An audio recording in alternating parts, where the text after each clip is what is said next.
Hi hello friends, welcome to my channel.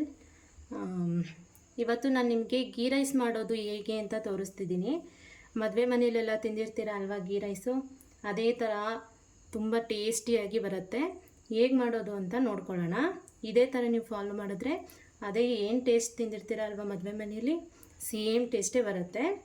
ಏನೇನು ingredients ಬೇಕು ಅಂತ ನೋಡ್ಕೊಳ್ಳೋಣ. ಒಗ್ಗರಣೆಗೆ ಪುದೀನ ಮತ್ತು ಕೊತ್ತಂಬರಿ, ಒಂದು 4-5 ಮೆಣಸಿನ್ಕಾಯಿ, ಆಮೇಲೆ ಕಸ್ತೂರಿ ಮೆಥಿ, ಸ್ವಲ್ಪ ಒಂದು ಅರ್ಧ ಹೋಳು ನಿಂಬೆಹಣ್ಣು, ಆಮೇಲೆ ಒಂದು 4-5 ಗೋಡಂಬಿ, ಆಮೇಲೆ ಒಗ್ಗರಣೆಗೆ ಸ್ಪೈಸಸ್ಸು, ಇದೆಲ್ಲ ಸ್ಪೈಸಸ್ಸು.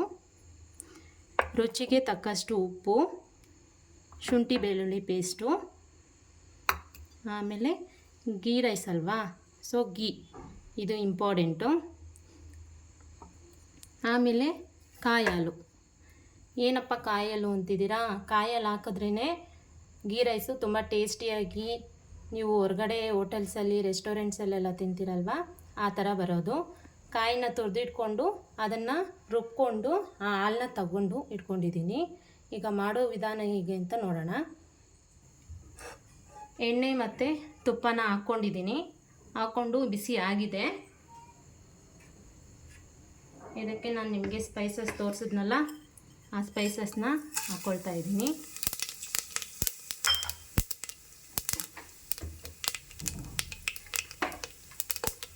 ಗೋಡಂಬಿ, ಆಮೇಲೆ ಮೆಣಸಿನ್ಕಾಯಿ,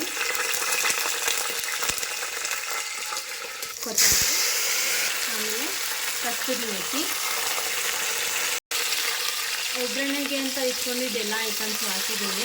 ಸ್ವಲ್ಪ ಇದು ಎಲ್ಲ ಫ್ಲೇವರ್ ಎಲ್ಲ ಬಿಟ್ಕೊಳ್ಳೋರ್ಗೆ ಒಂಚೂರು ಹುರ್ಕೊಳ್ಳಿ. ಇದಕ್ಕೆ ಕಾಯಿ ಹಾಲು ಹಾಕೋಣ. ನೀವು ಎಷ್ಟು ಲೋಟ ಅಕ್ಕಿ ಹಾಕ್ತಿದ್ದೀರೋ ಕಾಯಿ ಹಾಲನ್ನ ಅಳತೆ ಮಾಡಿಟ್ಕೊಳ್ಳಿ. ನನಗೆ ಅಳತೆ ಗೊತ್ತಾಗುತ್ತೆ, ಹಂಗಾಗಿ ನಾನು ಹಂಗೆ ಹಾಕ್ತಾಯಿದ್ದೀನಿ. ನಿಮ್ಗೆ ಅಳತೆ ಗೊತ್ತಾಗಲ್ಲ ಅನ್ನೋರು ಅಕ್ಕಿ 1 ಲೋಟ ಹಾಕಿದ್ರೆ ಕಾಯಿ ಹಾಲು 1 ಲೋಟ. ಕಾಯಿ ಹಾಲು ಜಾಸ್ತಿ ಬಂದಿದ್ರೆ ಬರೀ ಕಾಯಿ ಹಾಲೇ ಹಾಕಿ.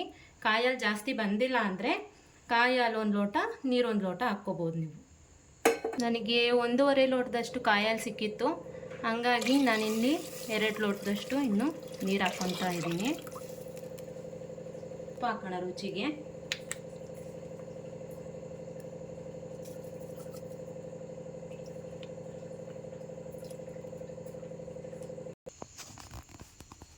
ಕಾಯಿ ಹಾಲು ನೀರು ಎಲ್ಲ ಹಾಕಿ ಚೆನ್ನಾಗಿ ಮಿಕ್ಸ್ ಮಾಡಿಕೊಂಡು ಉಪ್ಪು ಎಲ್ಲ ಹಾಕಿದ್ದೀನಿ. ಈಗ ಇದು ಒಂದು ಕುದಿ ಬರಲಿ.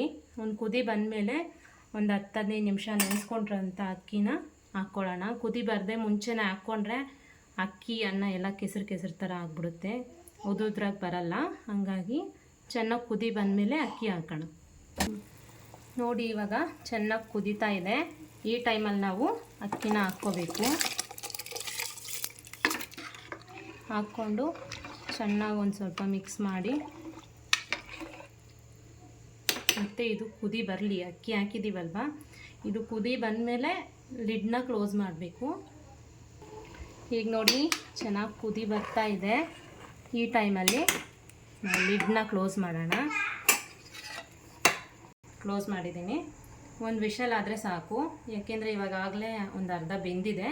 ಒಂದೇ ಒಂದು ವಿಷಲ್ ಮಾಡ್ಕೊಳ್ಳಿ ಸಾಕು. ಗೀ ರೈಸ್ ರೆಡಿಯಾಗಿದೆ, ವಿಷಲೆಲ್ಲ ಹೋಗಿದೆ.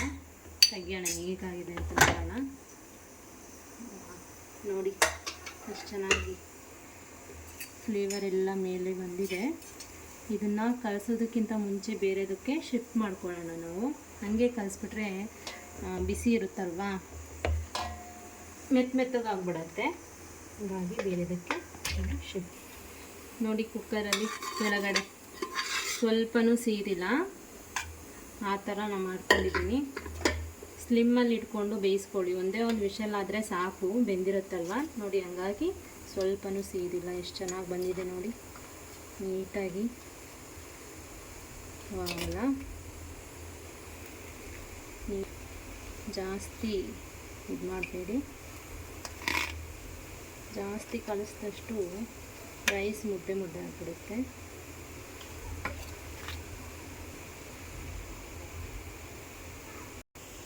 ನೋಡಿ, ಬಿಸಿ ಬಿಸಿಯಾದ ರುಚಿಯಾದ ಗೀ ರೈಸ್ ರೆಡಿಯಾಗಿದೆ.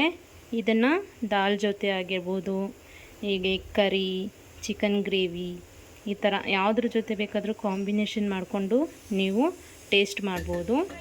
ತುಂಬ ಸೂಪರಾಗಿರುತ್ತೆ. ಹಾಗೇನೂ ಕೂಡ ನೀವು ತಿನ್ಬೋದು, ಚೆನ್ನಾಗಿರುತ್ತೆ. Thank you. ನಿಮಗೆ ಈ ವಿಡಿಯೋ ಇಷ್ಟ ಆಗಿದ್ದರೆ ಲೈಕ್ ಮಾಡಿ, ಶೇರ್ ಮಾಡಿ, ಸಬ್ಸ್ಕ್ರೈಬ್ ಮಾಡ್ಕೊಳ್ಳೋದನ್ನು ದಯವಿಟ್ಟು ಮರಿಬೇಡಿ ಫ್ರೆಂಡ್ಸ್. Thank you.